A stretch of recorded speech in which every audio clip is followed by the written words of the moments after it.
Assalamualaikum warahmatullahi wabarakatuh. Nah, adik-adik kelas 11, ini kita ketemu lagi di video konsentrasi larutan yang ketiga. Nah, pada video konsentrasi larutan bagian ketiga, kita akan bahas tentang pencampuran larutan sejenis. Nah, yang lalu kita udah belajar tentang pengenceran. Kalau pada pengenceran, yang ditambahkan itu adalah air, ya. Nah, kalau pada pencampuran larutan sejenis, ini nanti ada dua larutan yang sejenis dicampur, ditanya berapa pH-nya. Misalnya ada HCl dicampur HCl, ya, atau ada NaOH dicampur NaOH. Itu dia larutan yang sejenis. Misalnya HCl dicampur dengan HCl.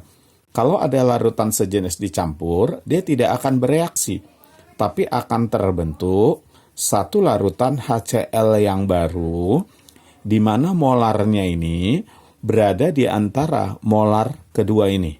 Molar dua larutan ini. Jadi kalau saya misalkan ini M1, ini M2, maka molarnya berada di antara M1 dengan M2 atau di antara M2 dengan M1. Mana yang lebih besar gitu ya. Jadi kalau seandainya ini M1, ini M2, seandainya M1 lebih kecil dari M2, maka molaritas campurannya ini dia berada di antara M1 dan M2. Artinya lebih besar dari molaritas larutan pertama, tapi lebih kecil dari molaritas larutan yang kedua. Nah, ini kalau dia HCl dengan HCl, NaOH dengan NaOH juga begitu ya. Jadi kalau ada dua larutan sejenis dicampur, maka untuk mencari berapa molaritas hasil campurannya, kita gunakan rumus ini aja. Volume larutan pertama. Nah, kalau di sini disebut namanya larutan pertama. Dikali molar larutan pertama, ditambah volume larutan kedua, kali molar larutan kedua, dibagi volume campuran. Dibagi volume campuran. Volume campuran ini bisa saja volume larutan pertama ditambah volume larutan kedua. Bahkan kalau seandainya ditambah air, bisa saja nanti ditambah juga dengan air lagi ya. Oke, baik. Supaya lebih jelas penggunaannya, kita langsung lihat contoh soal. Tapi sebelum kita masuk contoh soal, saya ingatkan kembali.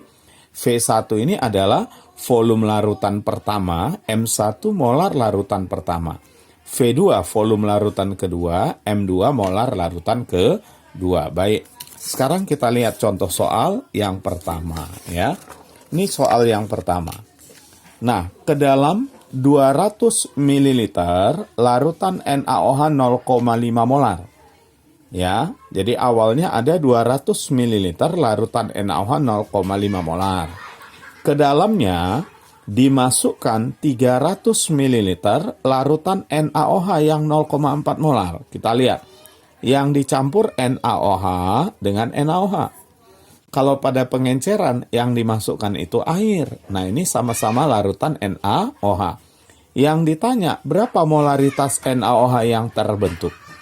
Nah, bisa dipastikan bahwa molaritas NaOH yang terbentuk itu pasti berada di antara 0,4 dengan 0,5. Berapa tepatnya? Coba sama-sama kita hitung. Molaritas hasil campuran adalah volume larutan pertama dikali molar larutan pertama, tambah volume larutan kedua dikali molar larutan kedua, dibagi volume campuran. Nah, kita tinggal masukkan angkanya. Volume larutan pertama ini, larutan pertama NaOH yang 0,5. Volumenya 200. Molar larutan NaOH yang pertama 0,5 ditambah volume larutan NaOH yang kedua 300 dikali molar larutan NaOH yang kedua 0,4. Kita bagi volume campuran karena di sini dia larutannya cuma 2, ya jumlahkanlah volume campuran larutan pertama dan kedua ini, jumlahkan. Berarti 500. Nah, kadang mau juga sudah dicampur tambah air, maka tambahkan lagi di sini volume air yang ditambahkan ya. Baik, sekarang coba kita hitung. 200 kali 0,5 itu 100 ditambah, nah 300 kali 0,4 120 dibagi 500. Berarti ini 220 dibagi 500. Maka dapatnya 0,44 molar. Jadi jelas, berarti konsentrasi larutan yang dihasilkan berada di antara larutan pertama dan larutan kedua ini. Di antara kedua larutan ini ya.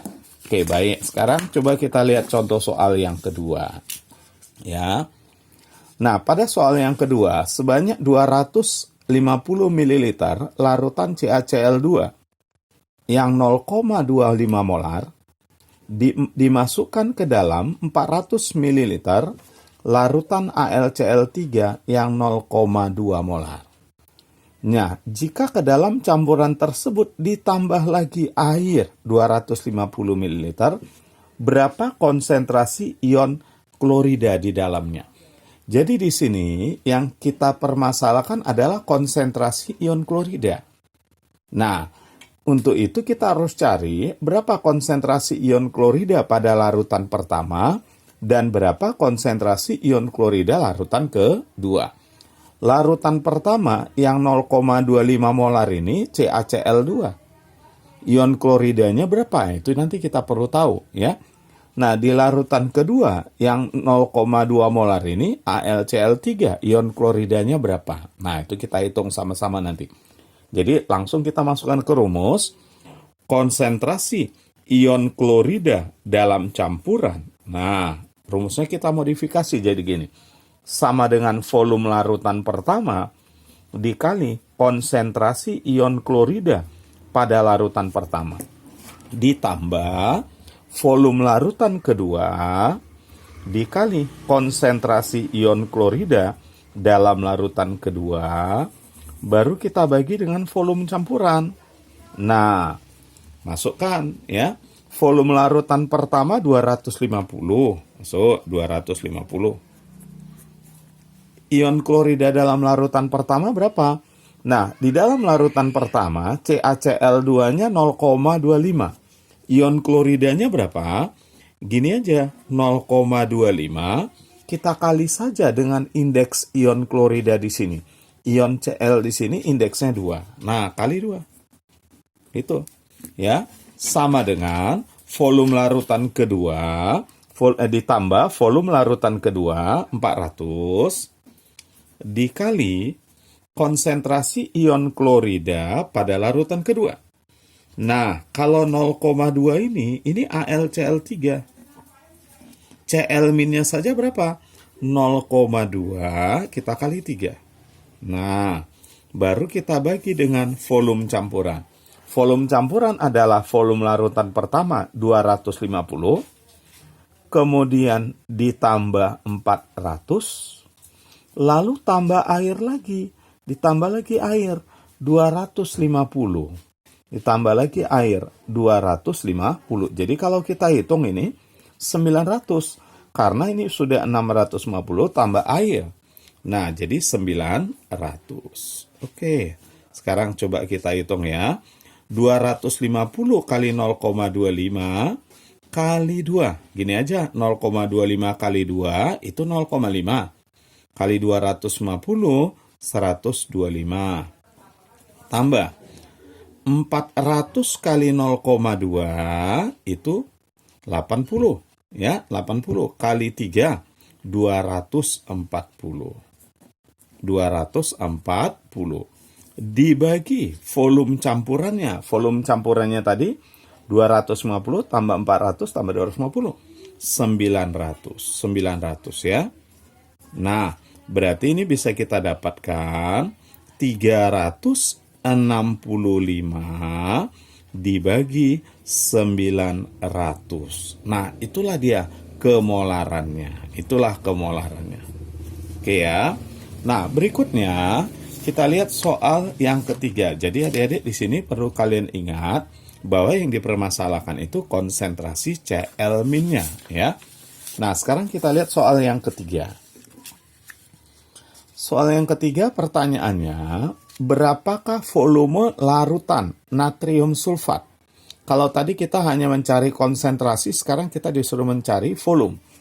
berapakah volume larutan natrium sulfat 0,4 molar dan air yang harus ditambahkan ke dalam 100 ml natrium sulfat 0,2 molar.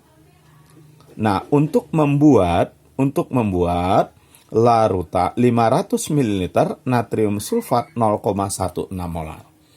Nah, jadi di sini kalau kita bilang tadi seandainya ada dua larutan dicampur, maka konsentrasinya akan berada di antara kedua larutan yang dicampur. Tapi kenapa ini konsentrasinya justru lebih rendah dari yang terendah? Karena di sini selain mereka dicampur, ditambah air lagi diencerkan.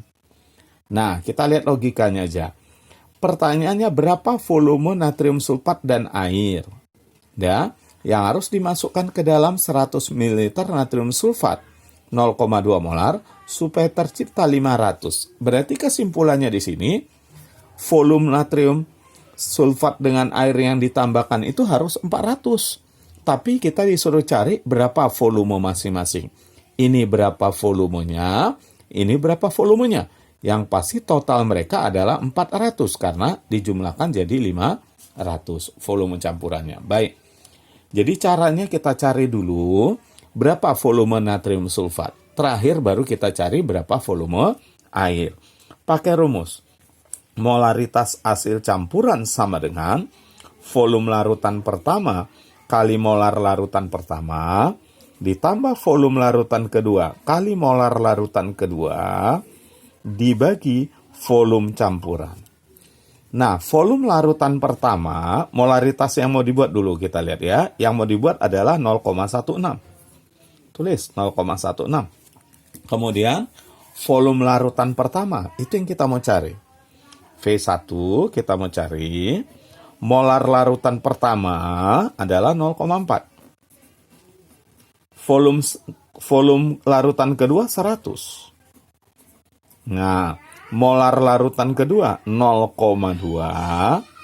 Kemudian kita bagi dengan volume campuran. Berapa volume campurannya? 500. Volume campurannya 500. Oke. Sekarang coba kita hitung ya. Kali silang nih kemari. Nah, 0,16 kali 500 itu sama dengan 80.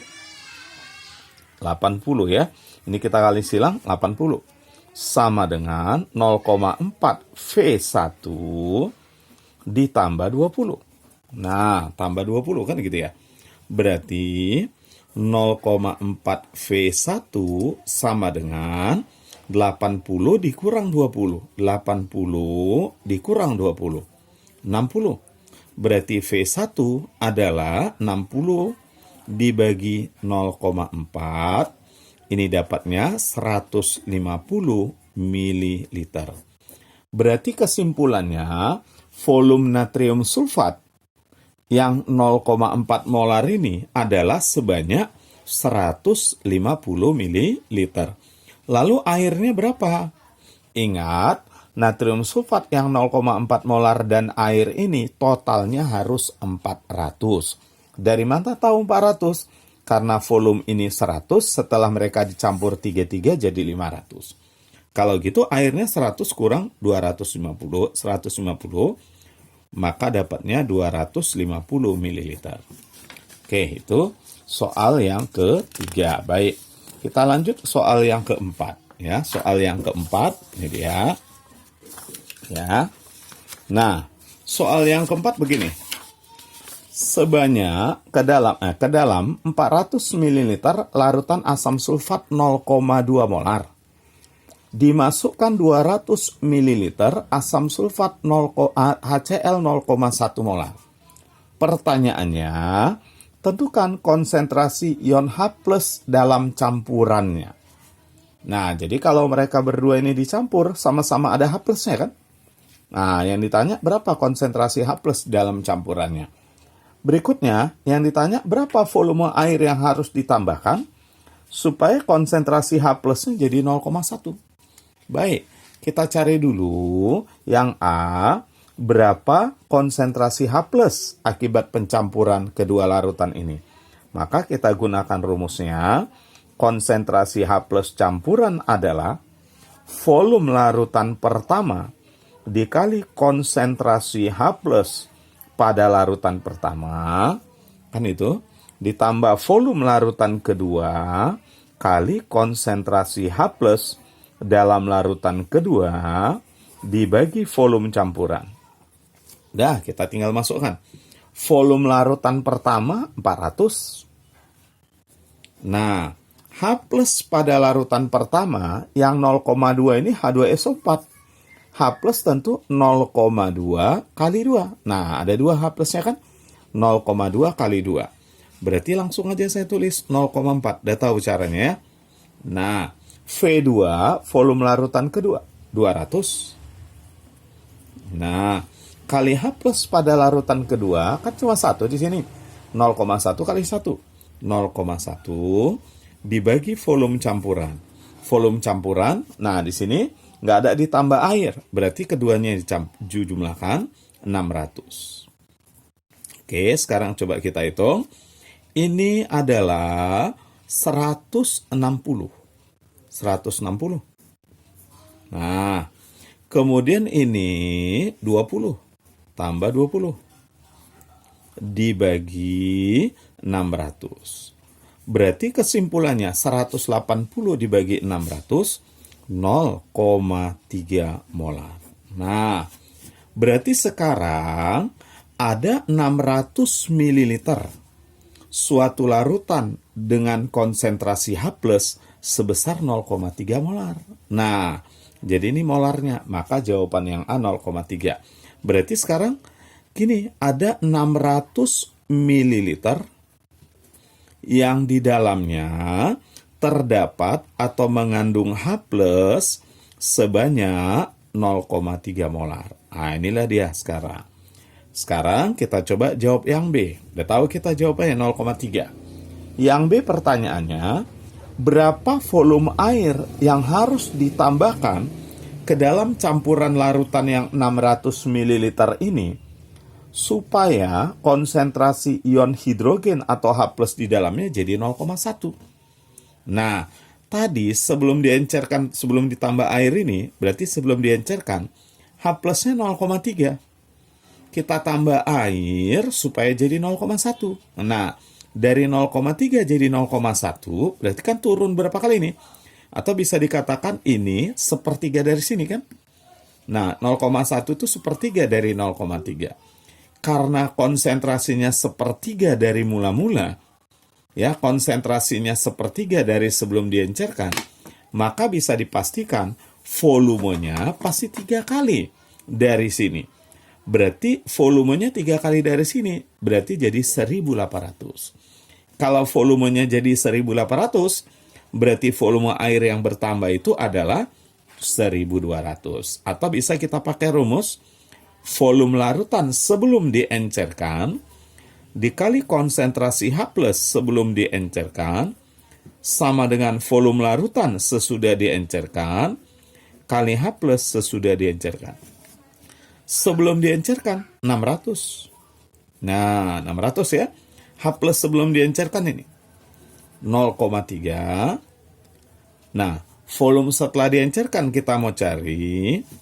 Konsentrasi H plus setelah diencerkan diinginkan supaya menjadi 0,1. Nah, ini kita bisa coret nih 3. Nah, kan? Berarti terbukti ya.